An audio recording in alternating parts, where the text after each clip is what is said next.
This is Peter Helland. I'm calling the show The Pope and Article 1 of the Apostles' Creed.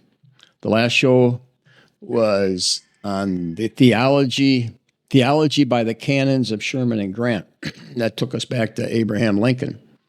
James Henry Thornwell, one of the main preachers of the South, said that the Civil War was a battle against atheists and communists in the North, which I agree with. And the communists and the atheists won, and we proceeded to help fund, if you read Anthony Sutton's, we proceeded to help fund the Soviet Union Bolshevik Revolution. And by the time of World War II, Joe Stalin, who was more murderous than Adolf Hitler, we were calling him Uncle Joe. Roosevelt was dead serious. That was Uncle Joe Stalin. And he provoked the Japanese to attack us at Pearl Harbor so that we could help Joe Stalin defeat Adolf Hitler. At the core of communism is evolution. Karl Marx and Charles Darwin, in most of their adult lives, lived only 20 miles from each other. They were super tight. Karl Marx read Origin of Species as soon as it came out. A couple years later, he read it again. The basis of communism is atheism. Atheism got most of its strength from evolution. So my dad, before he graduated from Notre Dame in 1943, and if you look at Notre Dame's theology, evolution was more or less an enemy. My uncle, who I'm named after, was first in the Marines at age 17 and goes to Notre Dame afterwards. Well, he was totally into evolution.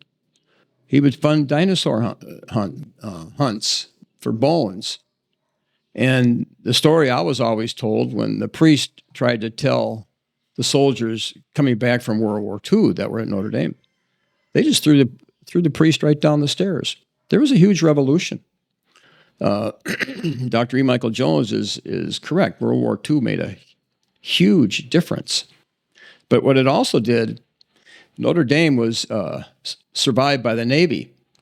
So now you have a merger of Notre Dame and the government.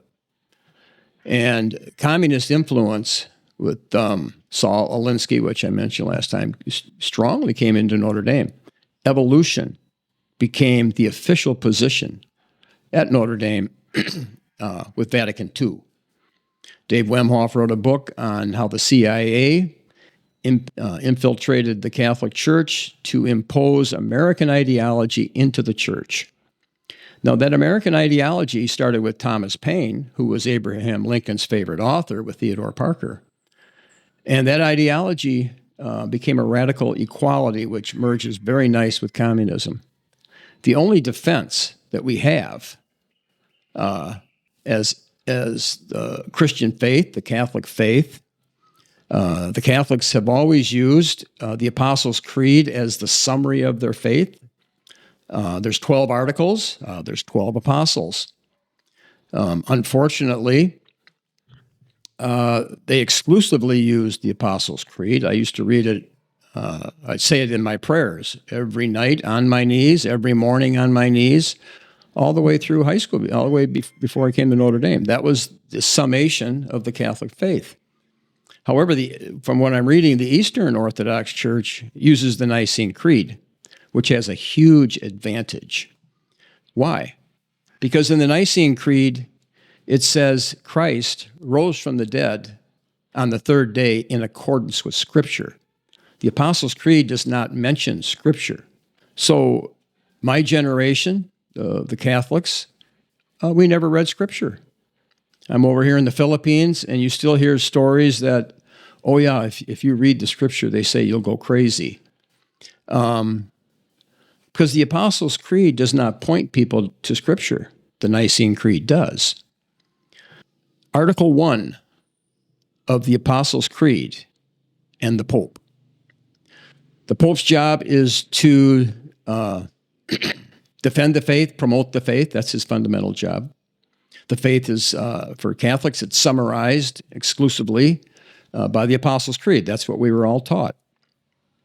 And Article 1 has always been determined to be the foundational article of the other 12. You could maybe imagine Peter is the chief apostle. There's 12 articles, the Apostles' Creed. The chief article is Article 1.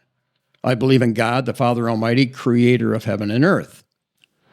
Now, the two creeds that are the foundation, it's the summary of the Catholic faith, is the Nicene and the Apostles' Creed. So if you take the Apostles' Creed, then you bring in the Nicene Creed, which says Christ rose from the dead on the third day in accordance with Scripture. Then you look at Article 1. God created the heavens and the earth. Well, how did he create it? Christ rose from the dead. Yeah. Like when? What? What are the specifics? On the third day in accordance with Scripture. God is the creator of heaven and earth. How? When? Give me the details. He created it in 6 days. Now, why are we to believe that? Well, Moses wrote it down. Jesus said, if you had believed in Moses' writings, you would believe in me. Now, what's the admonition in Scripture? 1 Corinthians 14, it says, verse 20, brothers, do not be children in your thinking, be infants in evil, but in your thinking be mature. The King James says, but in your thinking be men. In Ephesians 4, it says, we are to attain to the knowledge of the Son of God, to mature manhood, to the measure of the stature of the fullness of Christ, so that we may no longer be children, tossed to and fro by the waves and carried about by every wind of doctrine, by human cunning, by craftiness and deceitful schemes. The battle is over evolution. Once I was talking to a friend in the Notre Dame library in the 12th floor, and he's up there studying. I'm up there studying. It's the theology department. And he told me he was studying in all 5 classes for pre-med. Every class, it was the same subject. He was studying evolution as a fact. This is what research universities study. They study science, and the foundation of these research universities is evolution as a fact. Charles Darwin and Karl Marx, tied at the hip. Our favorite ally, World War II, our main ally, the reason that we got into the war, the reason that Roosevelt provoked the Japanese to attack us was to line up and help Joe Stalin. The communists did infiltrate our country. They took advantage of that we were main allies, and they infiltrated us.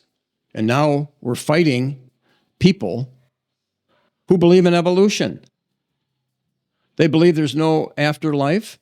They believe, let's eat, drink, and be merry now. Let's get our pleasure now, just right out of the Book of Wisdom. There's 2 types of people. The people that believe we have to live holy and righteous to obtain the next life, which is for all eternity. And there's people that don't believe that. And they want what they want right now. Covetousness, which is as idolatry. So the question is the Pope upholding Article 1 of the Apostles' Creed, without which the other articles cannot hold together? And Nicene Creed says he rose from the dead on the third day according to Scripture. That gives us the hint. According to Scripture, how did God create the heavens and the earth? How did he do it? According to Scripture. Well, Moses said in 6 days he created it and rested on the 7th. And on the 6th day he created Adam. And Adam lived 930 years, and you get the genealogy figures from Adam straight to Christ in the book of Luke. Christ is called the Son of Man. And in the Greek, that can be the son of Adam, son of Adam. He's called the last Adam. He's referred to as the second Adam. Christ came to redeem us from Adam's sin. So Adam has to be just as historical as Jesus. But at Notre Dame and in the Catholic Church, they desperately want to say they do believe in a historical Adam and Eve. At the same time, they want to desperately hold to the basic tenets of evolution. That meaning that that the universe is 14 billion years ago, and everywhere you go on any Catholic website, they hold to that. The earth is old. 14 billion years ago, the universe was created. And 4 billion years ago, the earth was created. And does that line up with what Moses taught? And Jesus said, if you believe Moses, you would believe me. Article 1, there's no way. It has to be looked at in light of Scripture as we're being instructed by the Nicene Creed. So if we hold to these creeds, it wasn't until evolution ideas started hitting the world that other denominations added to their confessional creeds. In the space of 6 days, God created it. Where I'm from, the town is mainly Lutheran and Catholic. My great-grandfather's from Norway. He was super devout Christian, Bible reader. And the Missouri Synod Church puts in very strong, in 6 days, God created the heaven and the earth. The Westminster Confession, in the space of 6 days. They saw that it was crucial that they added that because these ideas of geology had started infiltrating the church. A decision has to be made. Is it 14 billion years old, the universe, or is it about 6,000 years old? And when you're in college and all you get in every class, and some of your classes may be all science, if you're in pre-med, every class will be evolution. That's the issue. It's not, do you believe in transubstantiation? Do you believe in purgatory? And I dropped out of Notre Dame for 3 years because I wanted to know the truth on creation. And I found the creationist movement that just had started because I knew I had to get creation right. And so that creationist movement, some of it ended up with Ken Ham. I started out with Whitcomb and Morris. Gives a defense that true science does support the 6-day creation. The Pope's job is to defend primarily Article 1 of the Apostles' Creed. Does the science say 14 billion years old or 6,000? Because Christian Smith, professor at Notre Dame, Thomas McFadden, an author, argued that the falling away of the faith in the Catholic Church is primarily due to people believing in the science account of creation and rejecting the biblical account because they've been taught that the truth is the 14 billion years and not the 6,000 years. They reject it. But by doing that, they line themselves up with Karl Marx, with communism. They line themselves up with the Democrat Party and their craziness.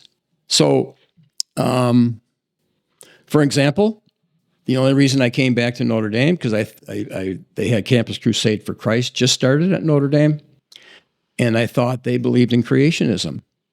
And one of the leaders at Crusade went on to become a well-known Christian professor at, I think in Louisville, the Baptist seminary there. And he writes a lot of books. He wrote one of the best books on evangelical and Catholic dialogue. What is the Catholic faith? And he's very positive toward the Catholic faith. But he has nothing on evolution and creation. I mean, a sliver. I mean, the smallest sliver, nothing. He said it's intramural, it's irrelevant. And if you look closer, yeah, he believes in an old earth. So even the ones that I thought were going to hold to what Moses taught, what Jesus taught, is going to hold to the creeds, they don't. Because they give in to the canons of Sherman and Grant. They give in to the leaven of Herod, the political forces that want you to bow to especially evolution. And hopefully Pope Leo XIV is not going to bow to that false science, because if he does, the consequences are immense.